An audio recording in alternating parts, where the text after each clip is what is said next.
I got up in a stupor and just started walking through this black smoke where I couldn't see but a foot and a half in front of me. We left to go have lunch and run errands thinking we'd come back to our house, and then everything's gone. We lost everything. The house is like, nothing is recognizable.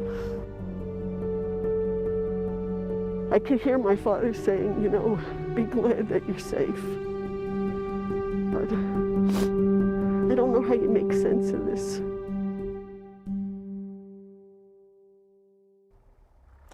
The snow has come, and the immediate threat from the Marshall Fire is over. Yet the danger in the neighborhoods where hundreds of homes burned is still very real, and that is why tens of thousands of Coloradans cannot go home tonight. We are in Superior, where more than 500 homes were lost. This is the neighborhood just northeast of the intersection of Indiana and Colton. Looking around this neighborhood, there are foundations of homes still hot enough to smoke through the snow. Yet you also see what the firefighters did, some incredible saves. The day after disaster in Superior and Louisville, firefighters hitting hot spots, still smoking under a blanket of snow, and neighbors coming in to see what remained of home. The cause of this misery is more of a mystery than it was yesterday. Boulder County no longer says it was a power line down in the wind. We know more than 500 homes gone on the west side of Superior alone, and the sheriff said it could end up being 1,000 across Boulder County. Yet not one confirmed death, not even a missing person. The sheriff said it'd be a miracle if it turns out everyone survived as the fire burned from Marshall Road up Highway 36 into Superior in Louisville. To the cause now, and a sudden shift in what seemed like the most likely situation, that hurricane-force wind gusts took down a power line near the point of origin. Let's bring in our Marshall Zellinger on this. And Marshall, Boulder County says XL went up there, surveyed the area, and doesn't find a downed line. Yeah, and I listened back to police radio traffic, and XL was notified as soon as the fire was spotted, and they were about 30 minutes away from the scene. And after looking at all of XL's infrastructure, it does not appear to be a downed power line. This is the earliest video we've seen so far near the start of the Marshall Fire. And the wind is so strong. That's somebody's barn. I was at the stoplight and then I thought, oh wow, that's pretty big. That's why Anjan Sapkota took this video at 11:51 a.m., 30 minutes after the initial emergency call. We do have a small fire. It's just south of Marshall Road on Highway 93. We're extinguishing it now. I'll get back to you here in a few minutes. This is near Highway 93 and Highway 170, next to John Church's office. Probably around 11:30, 11:45, I'd seen the fire trucks. Through the trees, John said he could see the flames beyond Marshall Road. That's when I first noticed that this thing was probably bigger than anything we'd seen. Oh, wow. Anjan saw it firsthand. On my right, I started seeing that the whole Marshall Road on the far end, the prairies, was totally on fire. You looked further down towards Marshall, and you could see visible flames that were probably jumping around 15 feet. John is not just a witness in the area where investigators believe this fire started. Live in Superior, in Rock Creek subdivision. He never thought what he saw by his work would end up near his home, which is still standing. It started the fire. Boulder Sheriff Joe Pelley originally said there were downed power lines being investigated. Here's one reason why. We advised from AMR2, Highway 93 and Highway 170, power line on the east side of 170 is hanging down pretty far. We almost hit it with our ambulance. This is the closest we saw to something hanging down near the road. It is not a power line. It is a communications line. Tonight, the sheriff announced that XL had inspected all of its lines in the area, and there are no power lines that are down. But there are damaged communication lines. The sheriff said typically those types of lines, phone, cable, internet, would not be the cause of a fire. So we do not have an answer right now, Kyle. You know, Marshall, I think we seem to rarely talk about downed power lines as a cause of major wildfires in Colorado. We talk about lightning, we talk about human carelessness and stupidity. I associate downed power lines with wildfires in places like California. Right, and it's not like Highway 93 has never seen gusty winds before. We've seen trucks tip over before yesterday. We've seen 100-mile-per-hour winds before yesterday. So we know there's got to be an infrastructure there that can handle the winds. I'm going to be looking into that, as well as what ultimately was the cause. Very good. All right, Marshal Zellinger, thank you. So we know that approximately half of all Coloradans live in what's known as the wildland urban interface. Basically, it's where the nature that we love kind of intermingles with homes. And these are not just sparsely populated areas. It's places like Superior and Louisville, which also, as Marshall noted, are close to areas that see extreme winds.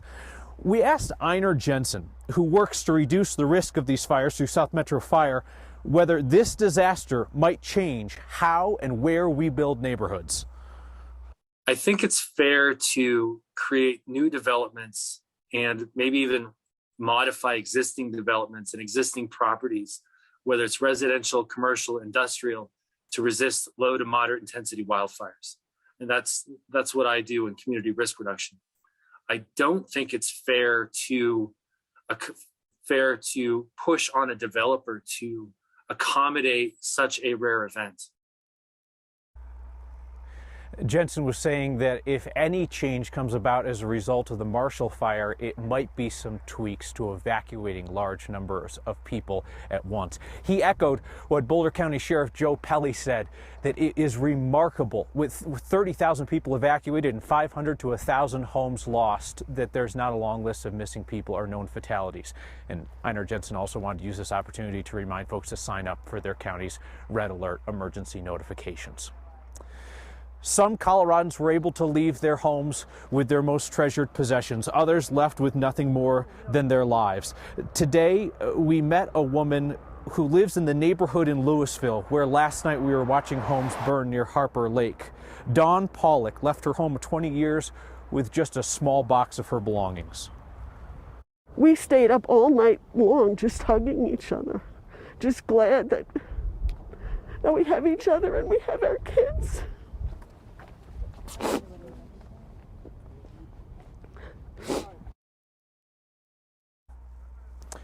For the hundreds of Coloradans who lost their homes, they are now faced with just a staggering situation and an obvious first question: what to do now?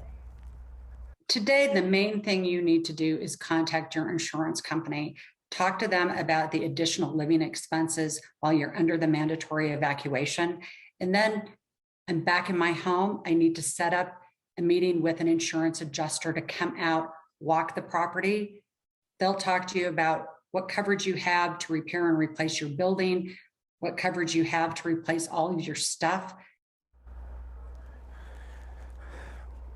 Another thing to consider, remember this from the fires in Grand County, the shortages in construction workers and materials means that even those who want to rebuild may face lengthy delays. The trademark generosity of Coloradans kicked in even before the fires were out. We heard from you asking where your money might go to best use, especially addressing the long-term needs of this community. So tonight on Next, we're kicking off a special Word of Thanks micro-giving campaign in support of a fund that will be here for this community for the long haul. There's lots of wonderful fundraisers out there, but this is the one that I feel most comfortable recommending to you. The Boulder County Wildfire Fund is run by Community Foundation Boulder County. They are local, they are deeply rooted here, they are trusted, and they are transparent about what they do. They will be here as long as the community needs help. Scan the QR code on your screen or text the word thanks to 303-871-1491 and I'll send you that link to donate. Sprint and T-Mobile customers, you'll need to use the QR code because your carrier blocks our fundraising texts. We know that the need is absolutely immense for this cause, so I'll match the first 100 donations of $5 tonight to get us started. The Community Foundation has set an initial goal of raising $1 million. We know that the need is going to be far in excess of that, but we also know what type of generosity has been shown by this Next community time and time again.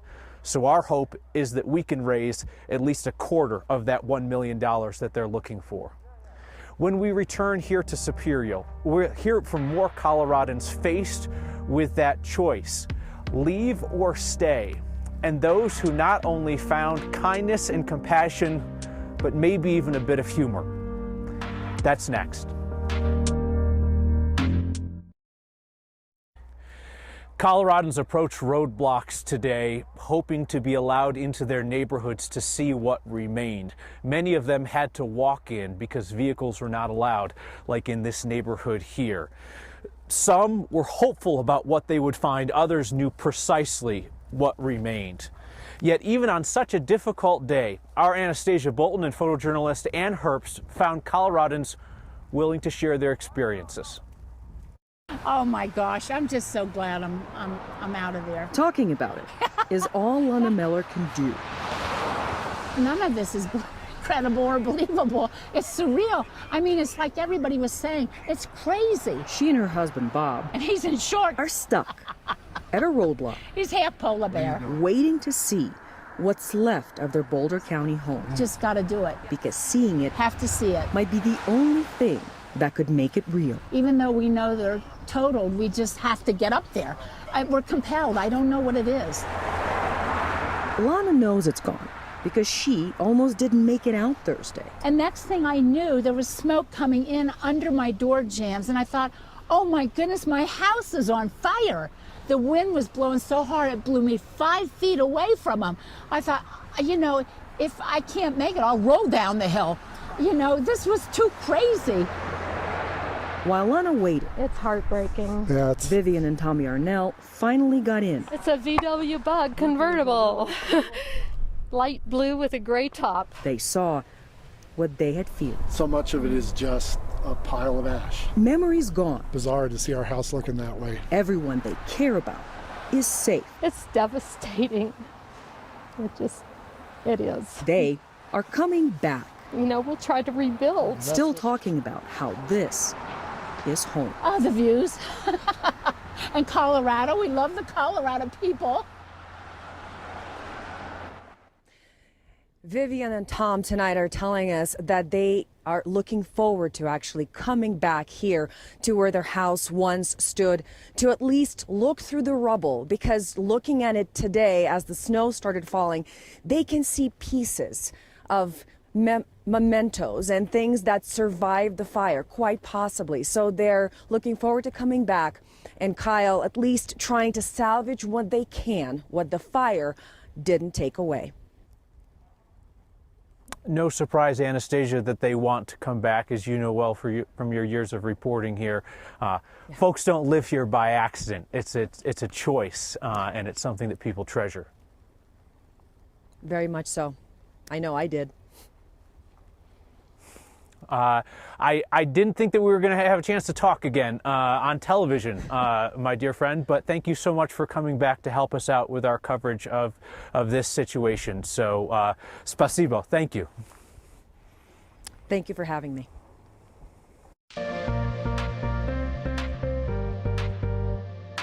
How about bringing in the new year on the couch? It is a bitterly cold and snowy end to 2021. We have winter storm warnings up into the high country, winter weather advisories around Denver, and this stretches off to the eastern plains. Up into the high country, easily 1 to 2 feet. As we look at the city, about 3 to 7, with 5 to 10 the closer you get into the foothills. Tonight, all eyes on the metro area, and of course our burn scars around Louisville and Superior as heavy wet snowfall moves back in. As we look at the rest of this evening, overnight into tomorrow morning, still some lingering snow showers to wake up to for your 2022 morning.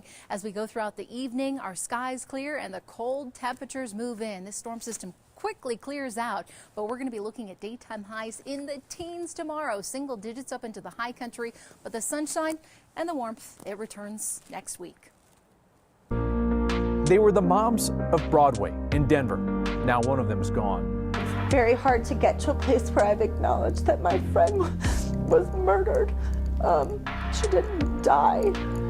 Her life was taken. Her killer could not take what she's done for this community and what others are going to do to keep her legacy alive. Next.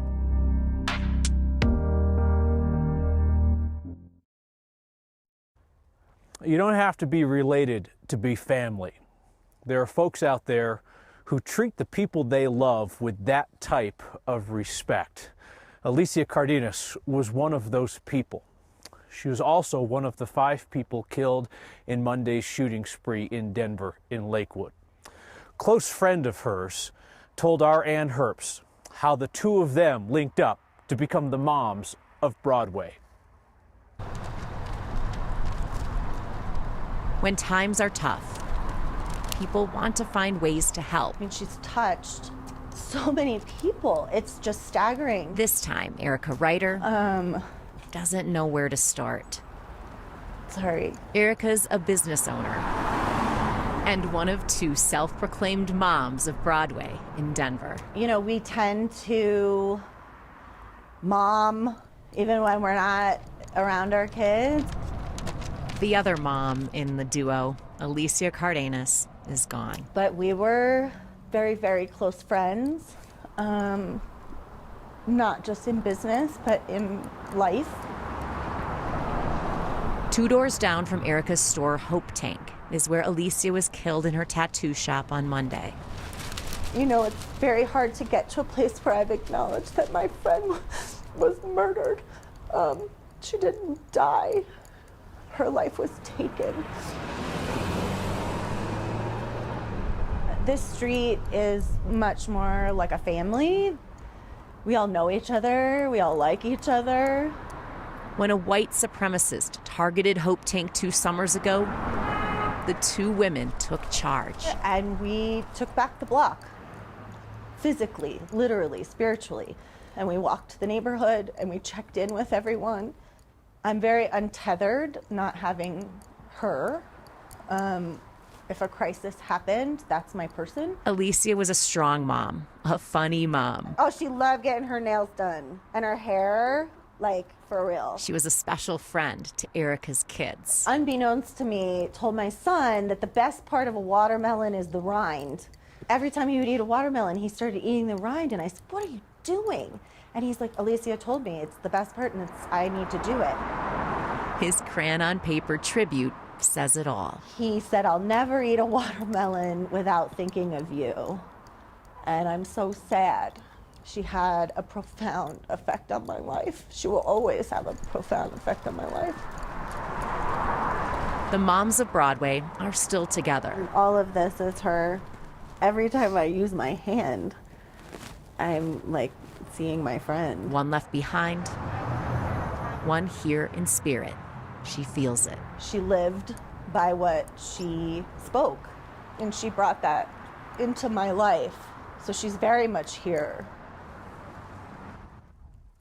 Hope Tank is collecting gift cards from local businesses that will be given to Alicia's staff at Soul Tribe. I just heard how much you've raised for the Boulder County Wildfire Fund, and it's astonishing. That's next. Thank you. You're so sweet. Thank you so much. You Trying too. to say Merry Christmas. Do you think we were ever going to go a Friday around here without sharing your good news, especially in a week when it was needed so much? That is Jack and the guy he calls the Bin Man. They live in Lakewood, share a wave every time the Bin Man comes by. Christian the Bin Man brought him a Christmas present. Of course, it was a garbage truck. Your Word of Thanks micro-giving campaign tonight, looking to cover a quarter of the $1 million goal of the Boulder County Wildfire Fund, has raised $320,000 tonight. Scan the QR code on the screen or text thanks to 303-871-1491. I think we can cover $500,000. I'll see you next time.